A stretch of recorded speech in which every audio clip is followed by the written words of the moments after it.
Donc coucou les youtubeurs, c'est moi, comment ça va? Moi ça va, merci. Donc aujourd'hui j'ai décidé de vous faire une petite vidéo sur un des aspects du boulot du sourcier, qui est de faire de l'étude de puits. Alors vous allez me dire, pourquoi les études de puits? Ben, les études de puits, en fait, c'est les gens qui ont des puits chez eux, ou qui veulent creuser un puits dans certaines régions parce que l'eau est pas très profonde. Voilà, c'est intéressant à savoir. Et d'autres puits, et d'autres personnes qui veulent réhabiliter un puits qu'ils ont chez eux. Donc sur les puits, il faut faire très attention, parce que la plupart du temps, voilà, les puits qui donnent, on ne vous appelle pas pour les chercher, hein, on ne vous appelle pas pour vous dire pourquoi, mais je vais vous donner plusieurs raisons pourquoi, et je vais vous montrer pourquoi sur les plans que j'ai reçus là.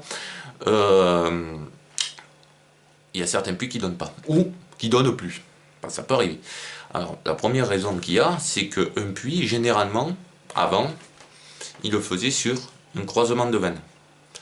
Pour une raison simple, c'est que selon la taille de la veine, selon la taille de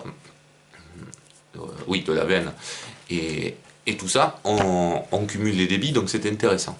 Malheureusement, c'est pas toujours le cas, et 80% du temps, dans le boulot de sourcier, qui consiste à chercher de l'eau ou à faire pas mal de bricoles, pas mal de conneries, voilà, de bricoles et de trucs comme ça, on tombe souvent sur des plans qu'on m'envoie, on va dire 80% du temps, comme dans les forages, hein, d'ailleurs, dans les forages aussi, hein. L'idéal c'est de forer sur les croisements parce qu'on cumule les débits, donc on a plus d'eau, mais souvent aussi, on ne peut pas faire autrement que de forer que sur une seule veine. Voilà, donc là c'est ce qui se passe. Sur ces deux plans, il y en a un qui pas très loin de la truc, et pour l'autre, et ben ça c'est le même cas, là, elle a dévié. Donc voilà pourquoi, avant, ils cherchaient sur des trucs. Alors, faut pas s'attendre à avoir des débits extraordinaires, hein. Quand c'est des puits comme ça, faut pas s'attendre à avoir des débits faramineux. À l'époque, il faut bien se dire que quand ils avaient 750 litres heure, même 500 litres heure, ça leur suffisait amplement pour la consommation de la maison, du mulet et pas mal de choses. Voilà. Aujourd'hui, si les gens n'ont pas 3000 litres, 4000 litres heure, ils sont pas contents, ça leur sert à rien, mais s'ils n'ont pas ça, ils n'ont pas d'eau, on dirait. Enfin bref. Donc voilà, plusieurs raisons qui font qu'il faut forer ça, et plusieurs raisons aussi pourquoi il n'y a pas de, où le puits s'arrête. Voilà, souvent c'est parce que, comme je vous le disais tout à l'heure, c'est sur des veines qui sont simples ou très étroites, mais à l'époque ils cherchaient pas très profondément. C'était pas très profond, parce que quand vous imaginez bien que vous le faites à la main ou à la dynamite, vous n'allez pas creuser jusqu'à 200 mètres, ça sert strictement à rien. Voilà, donc il faut le faire à la main, y chercher des débits pas très conséquents, ou même des fois des débits pas très conséquents, ou des veines qui soient pas trop profondes pour arriver à avoir quelque chose. Voilà. Donc là j'ai deux cas, donc je voulais vous les montrer un petit peu, ça fait partie du boulot de sourcier, je vous dirai pas les profondeurs et les débits, voilà, parce que ben, si vous voulez vous entraîner, vous pouvez, voilà, chercher, mais voilà, donc je pense que c'est assez intéressant, parce qu'il y a 80% du temps, c'est pour ça qu'il n'y a pas d'eau sur les puits, ou que les puits donnent plus, c'est parce que soit la veine, elle s'est déviée, soit la veine n'était pas assez conséquente. Donc en fonction de la nature des sols, ben, ça s'est tari ou c'est descendu plus bas, ou pas mal de choses. Mais 90% du temps, c'est parce que la veine elle a bougé avec les mouvements tectoniques. Voilà, j'explique pas ce que c'est, tout le monde sait ce que c'est. La veine elle a bougé. Elle peut bouger à droite ou elle peut bouger à gauche. Ou alors que le puits est rempli de merde, ce qui peut arriver aussi, parce que vous savez très bien, pour ceux qui sont sourciers, qu'on cherche il y a des veines d'eau qui passent souterraines, qui charrient du gravier, qui charrient pas mal de choses, des alluvions souterrains qu'on voit pas forcément, et qui peuvent bouger à long terme les sources. Donc quand c'est pas des gros débits, voilà, ça peut arriver. Ensuite, il y a aussi un autre facteur qui rentre en jeu dans notre modernité aussi, ça c'est super, c'est le fait de faire des forages. Si vous imaginez bien que sur une petite veine, si quelqu'un plus haut fait un forage, vous imaginez bien que ben, vous, votre puits en bas, il aura plus d'eau. Donc il y a plein de petits facteurs comme ça qu'il faut en tenir compte. Et je pense que c'est intéressant pour vous, apprentis sourciers, à étudier ça. Si je peux en faire une sur le terrain pour vous montrer les différentes sources qu'il y a, ou comment ça a été bâti, voilà, j'en ferai une. Mais là, c'est un cours théorique sur le puits et sur les recherches d'eau. Donc je vous donnerai à la fin de la vidéo mes résultats sur la vidéo précédente du recherche au Maroc. Là c'est à peu près la même chose, c'est un terrain qui est pas très loin au Maroc non plus. Donc voilà. Et là c'est un autre c'est un autre plan que j'ai reçu. Voilà. Donc c'était pareil, c'était pour une étude de puits, une étude de source. Donc je vous dis pas les débits et les profondeurs, comme d'habitude. Voilà, parce que ça se regarde que les personnes qui m'ont contacté et moi. Mais voilà, c'était pour vous donner un petit point sur pourquoi l'eau, elle y est pas forcément. Et quand on vous demandera, si un jour on vous demande de ça, il faut tenir compte de pas mal de choses, c'est-à-dire la nature des sols, il faut tenir compte de la largeur de la veine, il faut tenir compte de l'emplacement. Voilà, si les puits donnent en haut et pas en bas, c'est qu'il y a eu un problème au niveau du terrain.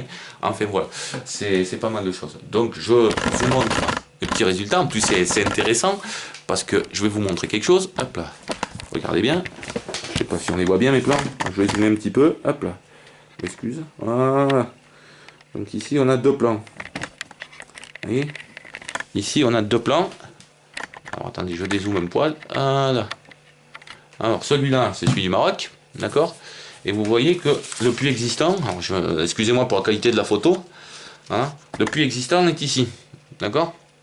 Et qu'est-ce qui s'est passé avec le temps? Alors, souvent, là-dessus, moi je sais ce qui s'est passé. La veine n'étant pas assez conséquente, où il y a eu un mouvement de terrain, où il y a eu X ou Y, vous voyez qu'elle elle a été montée que sur une seule veine. Donc qu'est-ce qui s'est passé? Il y a eu le mouvement de terrain, et bien la source elle s'est déviée. Alors X ou Y, le mouvement de terrain, ça peut être un tremblement de terre, ça peut être la source qui se soit coupée à un moment donné, peu importe. Voilà, ça il faut essayer de le déterminer, mais on y arrive assez facilement. Voilà, donc vous voyez, elle passe vraiment à gauche du puits. Si vous voulez chercher, vous gênez pas, hein, voilà. La parcelle elle est là, vous gênez pas, et donc ça c'est la veine que moi j'ai trouvée qui descend comme ça. Voilà, et vous voyez bien qu'elle est vachement décalée parce qu'il y a dû y avoir quelque chose là au niveau du puits qui a fait que le puits s'est bouché et tout. Voilà. Un deuxième petit point qu'il y a, c'est sur ce plan là. Donc là vous voyez, j'ai deux croisements ici, donc j'en ai un ici, bon dans la maison, ça c'est pas très bon, mais ça on en discutera plus tard. Et ici c'est pareil, vous voyez, ici il y a marqué en gros puits, et à mon avis je pense que la source devait passer ici au départ, mais qu'elle s'est décalée. Et comme à l'époque, ils n'avaient pas les moyens techniques pour faire un puits à la profondeur ici, à ce croisement, du moins je pense que c'est ça, ils l'ont fait ici sur cette veine. C'est la grossière erreur que tout le monde a fait, parce que, bon, si vous êtes sourcier, vous n'êtes pas mauvais là-dedans, vous savez que si vous faites sur un croisement, vous cumulez les débits. Donc cette veine elle a un certain débit, celle-là elle a un certain débit. Si vous creusez ici un tout petit peu plus profond, vous cumulez les deux débits en attrapant l'eau. Voilà. Donc voilà. Donc c'est pour ça qu'avant, ils cherchaient des... Et c'est pour ça que quand je reçois des plans, la plupart du temps, c'est des veines qui sont montées que sur un seul truc, comme à l'heure actuelle. Il faut savoir que dans les villages et dans les... hop là, je vais dézoomer un peu quand même. Hop là. Dans tous les villages qui ont été montés en France, en Provence ou ailleurs, il faut savoir qu'ils ont été montés sur au minimum deux veines. Donc c'est pas pour rien si on a encore de l'eau au robinet. Voilà, donc j'espère que cette petite vidéo elle vous plaira. Donc je vais vous donner, au roulement de tambour, les résultats pour l'ancienne vidéo, hein, pour ceux qui me l'avaient demandé. Voilà, donc la profondeur sur la source 1 elle était de 27 mètres pour un débit de 3,5 mètres cubes. Et la deuxième source que j'avais trouvée, que je vous avais montré dans l'angle là-haut, elle était à plus de 100 mètres et à 2,5 mètres cubes. Donc bien sûr à vérifier sur forage. Je suis pas inquiet, mais bon, on ne sait jamais. On n'est pas des devins, on n'est pas des sorciers, on n'est pas des dieux, hein, je veux dire, ça peut arriver de se planter. Normalement, non, mais bon. Voilà, donc tous ceux qui sont tombés entre 24 et 30, on va dire qu'ils ont gagné le jackpot. Voilà. Donc maintenant, un petit merci, vraiment un petit merci à tout le monde pour avoir les 1000 abonnés. Donc je suis trop content, je les ai, c'est super. Et puis je tenais à faire un petit merci aussi à une dame qui m'a envoyé ceci pour émolument. Donc vous voyez, je reçois vraiment n'importe quoi comme chose quand je fais mes recherches. C'est pour ça que j'applique pas de tarif. Et je voulais vous en parler parce que c'est une dame qui est très sympa. Elle m'a envoyé cette petite pochette. Donc je range mes plans dedans, c'est génial parce que dans le sac, voilà, ça part plus dans tous les sens. Elle a fait des petites poches là-dessus pour mettre les pendules, ici pour mettre les baguettes, et pareil ici pour mettre les baguettes. Donc moi je m'en sers que pour les plans, j'espère qu'elle ne m'en voudra pas, parce que les baguettes elles passent pas, mais bon, ça c'est pas grave. Et un petit truc pour attacher, donc c'est génial, ça évite que les plans se baladent et tout, et mes cadrans se baladent. Donc je tenais vraiment à la remercier. Si vous voulez qu'elle vous en fasse, je pense qu'elle ne verra pas d'inconvénient, vous mettez votre adresse en bas. Et puis je voulais remercier aussi mon petit Yannick, qui une fois de plus m'a envoyé des jolis cadrans. Donc je vais vous en montrer 2 ou 3. Hein. Voilà. Attendez, bougez pas. Hop là. Hop là. Des jolis petits cadrans qui sont très très utiles et qu'il a piqué sur Subtilnet, le plan qui les a piqués sur Subtilnet. Donc je vais faire des vidéos là-dessus avec ces plans là, parce que ça va me permettre d'être beaucoup plus précis aussi dans mes recherches. Vous voyez, donc on en a sur les sédiments. Voilà, je vous les montrerai plus en détail la prochaine fois. Là, on est sur les pollutions de l'eau. Donc, il y a toutes les pollutions de l'eau chimiques, agricoles, industrielles, biologiques. Hein. Ici, on est sur la nature du sol. Voilà. Nature du sol. Donc, grès, marne, argile, conglomérat, gypse, j'en passe et des meilleurs. Voilà. Et ici, merde, je le tiens à l'envers, pardon. La potabilité de l'eau. Donc ça, j'ai vraiment hâte de travailler avec pour voir si c'est le cas. Et vous faire une vidéo peut-être là-dessus. Et une autre qui est aussi, voilà, c'est des compositions du sous-sol. Voilà, donc ça aussi je vais travailler là-dessus. Et ça peut m'aiguiller pas mal. Voilà, donc ben, merci à tous pour les vidéos, merci pour vos vues, merci pour les 1000 vues, je suis trop content, les 1000 abonnés, pardon, je suis trop content. Je vous réserve d'autres vidéos, si vous avez des idées de plans ou de vidéos, n'hésitez pas, c'est dans la boîte à idées. Et voilà, et si vous avez des coms ou si vous avez envie de travailler sur ces plans, ne vous gênez pas. Voilà, j'espère avoir répondu à beaucoup de questions sur les forages, sur les puits, pardon. Comme je vous ai dit, je vous en prépare d'autres. Là, avec le confinement, j'ai pas pu, le forage de A à Z, je peux plus le faire parce que justement, la boîte de forage avec qui je bosse a pris du retard grâce à ce putain de corona machin.